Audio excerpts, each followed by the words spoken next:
Assalamualaikum warahmatullahi wabarakatuh. Ini banyak kita mendapat banyak pertanyaan daripada netizen lah. Lebih lagi akan umbi UMNO lah. Okay. Okey. Pertama, wajarkah UMNO memberi laluan kepada PBBM di PRN Sabah nanti yang bakal diadakan lah. Okey, Assalamualaikum warahmatullahi wabarakatuh. Salam satu Malaysia.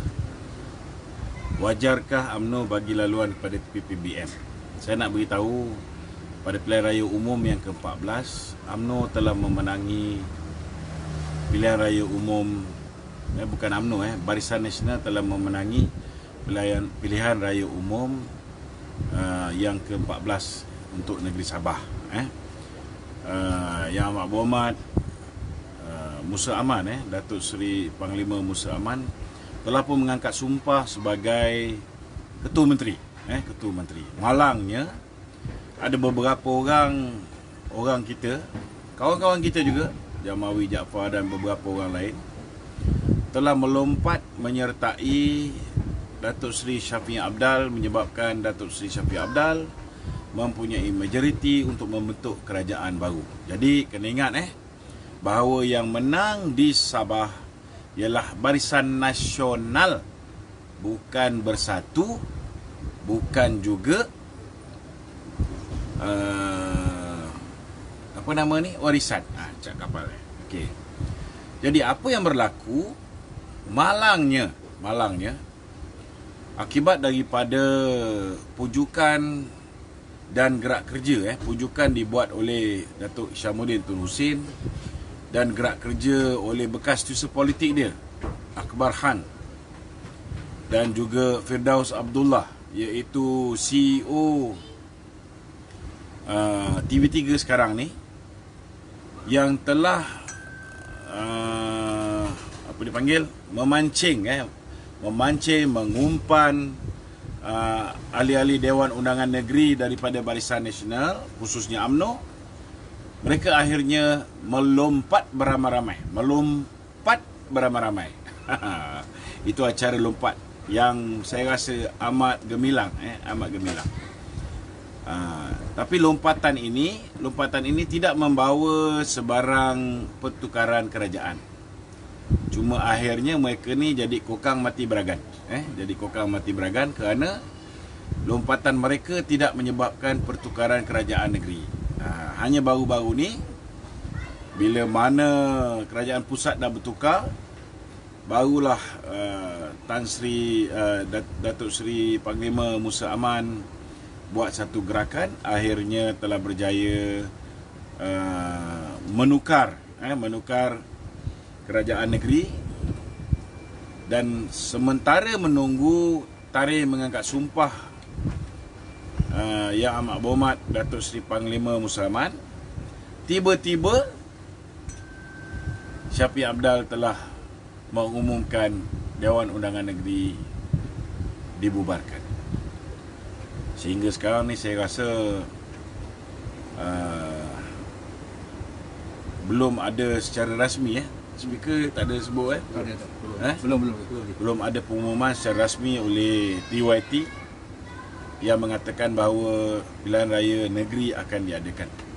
Jadi masih lagi dalam keadaan sebenarnya tergantung. Jadi kalau anda tanya saya, adakah UMNO perlu memberi laluan kepada PPBM? PPBM ni parti apa? Berapa kursi dia menang di Sabah?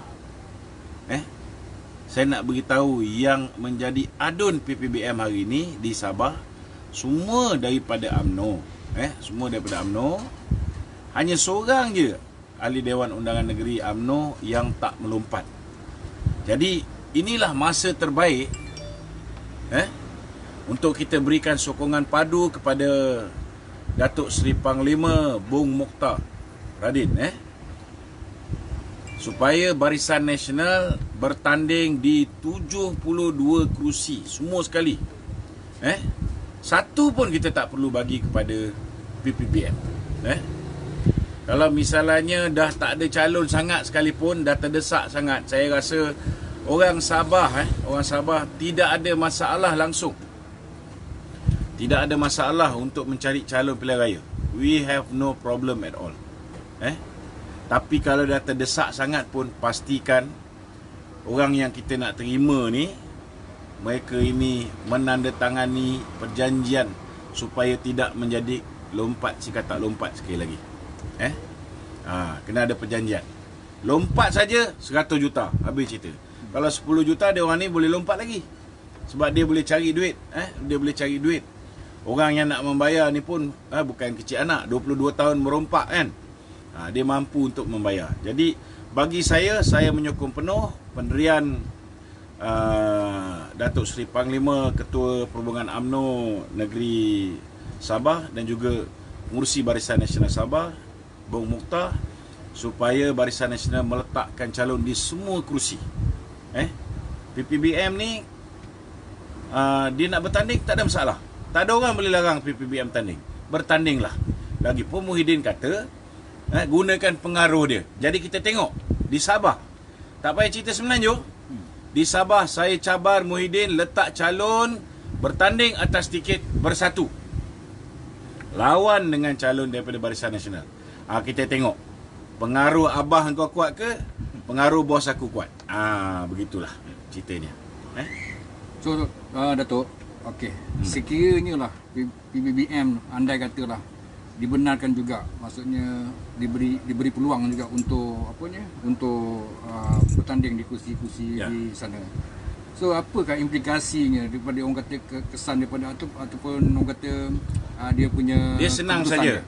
Kalau UMNO mengambil keputusan untuk menjual maruah dia, menggadaikan kerusi milik Barisan Nasional, maka saya menyeru kepada rakyat Sabah yang berkemampuan, yang mahu menjadi calon bebas, hubungi saya di talian 012-332-0000. Kita akan letak calon di semua kerusi yang mana PPBM bertanding. Kalau BN tak nak bertanding di situ, kita akan letak calon. Kalau Zahid ni takut sangat dengan Muhyiddin ni, kita letak calon. Kita letak calon. Jangan pening kepala. Ini small matter je. Okey, Tok. Dengan cerita untuk PRN Sabah ni kemungkinan akan dilantik seorang pengurusi SPR baru lah. Betul ke, Tok?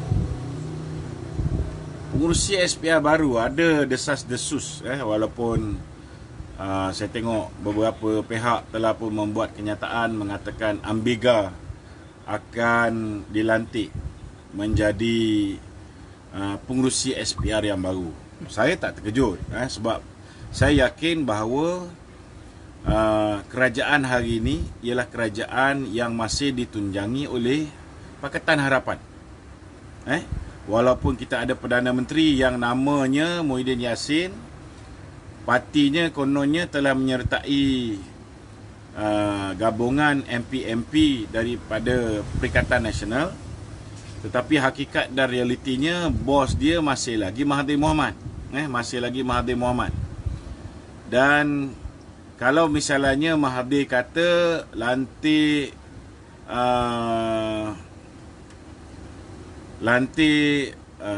Azhar Idrus sebagai pengurusi ataupun speaker parlimen, Mahathir ikut je kan. Mahathir bukan boleh buat apa pun. Muhyiddin bukan boleh buat apa. Dia ikut semua Mahathir cakap. Bila Mahathir kata lantik Ambiga menjadi pengurusi SPR, Muhyiddin tak boleh buat apa. Tak boleh buat apa. Itu sebabnya saya tak faham lagi macam mana orang-orang UMNO ni tak boleh berfikir bahawa Perdana Menteri kita ni masih lagi Pakatan Harapan. Kalau dia bukan Pakatan Harapan, dia tak kekalkan Ketua Polis Negara yang dilantik Mahathir. Kalau dia bukan lagi dalam Pakatan Harapan, tak bersama dengan PH, tak bersama dengan DAP, dengan Mahathir, dia tak akan lantik peguam negara yang sebenarnya hakikat dia ialah pro. Dia abang kepada Azhar Idrus.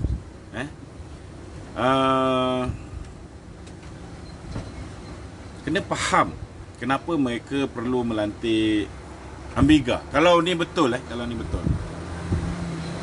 Ini saja sudah cukup untuk membuktikan bahawa pilihan raya akan datang, mereka tidak akan bersama dengan UMNO.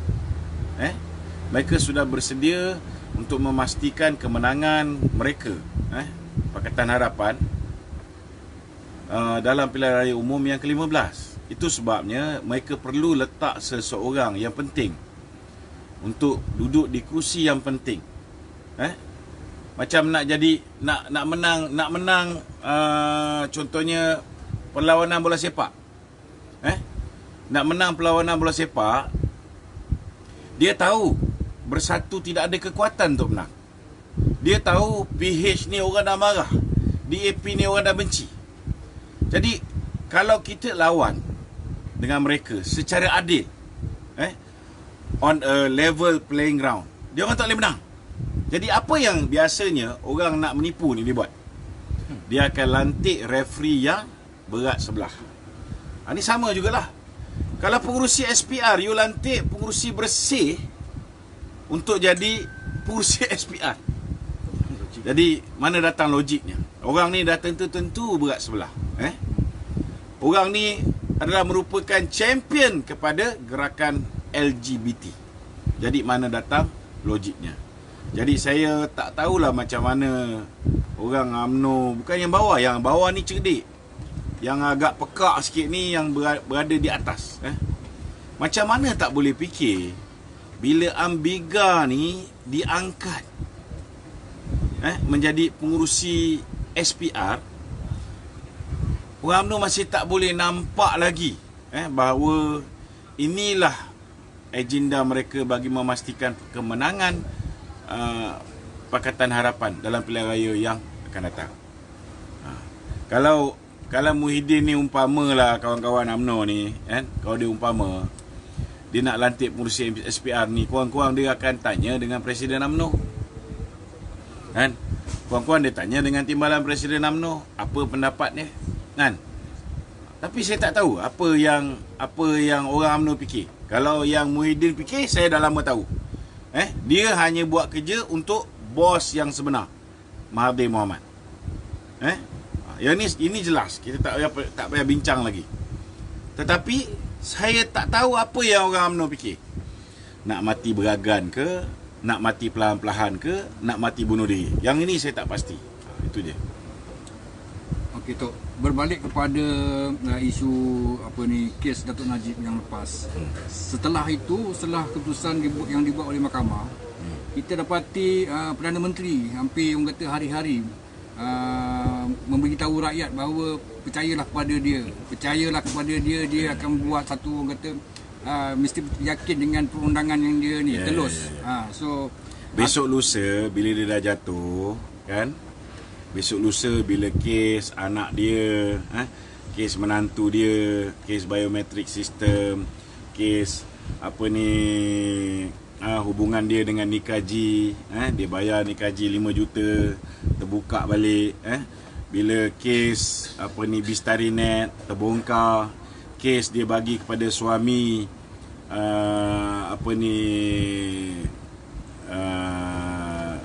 Syarizat Jalil pinjaman NFC, kes dia bagi kepada suami Zekti Akhtar, Governor Bank Negara dulu, projek untuk treatment ni, treatment air. Saya rasa pada ketika tu, cuba bayangkanlah kalau dia lah dihadapkan ke mahkamah dan dia ke dalam, dijatuhkan hukuman bersalah. Ketika itu kita beritahu dengan penyokong dia, bersabarlah, percayalah dengan sistem perundangan yang ada. We are not stupid lah. We are not stupid. Macam mana aku nak percaya, Midin?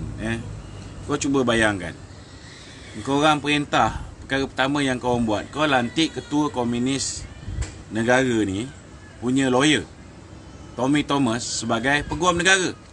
Dia ada 3 kuasa besar. Pertama, kuasa untuk menggugurkan apa juga kes. Itu sebab dia jadi je kau dapat kuasa ni, dia gugurkan kes Sibar Asar. Ada. Okey.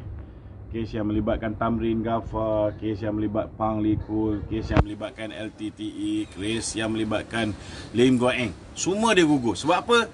Sebab peguam negara dia dah tukar orang dia. Okey.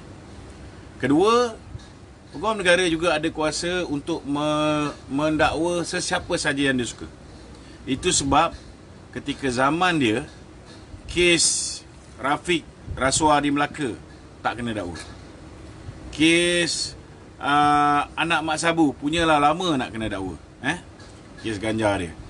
Kes dadah AIS melibatkan Adun Dengkil daripada PPBM. Lama dia nak dakwa. Kes yang melibatkan susah politik pada Menteri Pertanian. Semua yang PH punya dia tak dakwa. Tapi yang kes yang dah disahkan, contohnya Tan Sri Apani dah sahkan Datuk Seri Najib, bila duit dimasukkan oleh Nabi Faisal dalam akaun dia, dia tak tahu. Benda ni dilakukan oleh Nik Faisal dan ada perancangan. Itu sebabnya tak boleh nak letak kesalahan. Tapi apa berlaku? Mereka dakwa Datuk Najib. Walaupun kes ni sudah diisytiharkan oleh AG sebelumnya, tak ada kes. Kes yang melibatkan Datuk Zahid. Datuk Zahid sudah pun memberitahu bahawa apa yang disumbangkan tu ialah sumbangan kepada Yayasan Akal Budi. Yayasan Akal Budi. Dan orang yang bagi sumbangan tu tak pula kena dakwa. Contohnya macam Pang Likun. Dia bagi satu tanah nilai 4.27 juta banglo ni.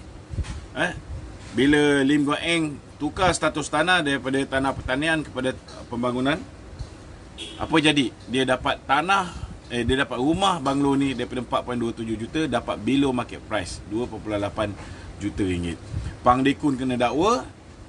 Begitu juga dengan Lim Guan Eng kena dakwa. Tapi dalam kes yang melibatkan Datuk Zahid, orang yang bagi ni salah seorang daripadanya ialah abang ipar kepada Mahathir. Tak kena dakwa. Tapi Datuk Zahid kena dakwa. Kan? Jadi bila kita tanya, kenapa double standard? Orang yang bagi rasuah kena, dia tak kena. Orang yang terima kena. Dia cakap apa?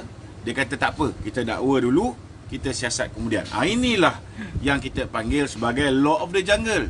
Begitu juga kes yang melibatkan Bung Mokhtar, Tengku Adnan, kes yang melibatkan Ahmad Maslan, kes yang melibatkan Datuk Aziz Rahim, ramai lagi. Jadi inilah kuasa yang disalahgunakan oleh Tommy Thomas, iaitu mendakwa sesiapa saja yang dia suka. Tapi ada satu lagi kuasa yang telah menjahanamkan keadaan, sehingga kan yang di-Pertuan Agong pun akhirnya daripada sepatutnya 1 penggal 5 tahun, 2 tahun yang di-Pertuan Agong dah lari. Kuasa ketiga Tommy Thomas ialah mendakwa mana-mana raja-raja Melayu, termasuk yang di-Pertuan Agong, di bawah Mahkamah Khas. Inilah saudara yang menyebabkan kita punya rule of law bertukar menjadi law of the jungle. Jadi kalau nak tanya saya, adakah saya tak yakin dengan sistem perundangan hari ni? Bahalul lah aku ni kalau aku percaya dengan korang ni. Kau dah tukar ketua peguam negara, kau dah tukar ketua hakim negara, dah letak siapa? Dah letak Tan Sri Richard Malanjut, orang yang telah memutuskan supaya Lina Joy dibenarkan murtad. Itu pun walaupun dah tukar ketua hakim negara, Lim Guan Eng walaupun ada 60 orang saksi, dah dipanggil 25. Lim Guan Eng pun tak meneruskan kes dia. Dia arahkan Tommy Thomas gugurkan kes tersebut. DPP minta supaya dilepaskan saja. Tetapi Hakim Datuk Hadariah daripada Pulau Pinang, dia kata kita lepaskan dan kita bebaskan. Maknanya untuk kes banglo ni kita tak boleh lagi untuk dakwa Lim Guan Eng.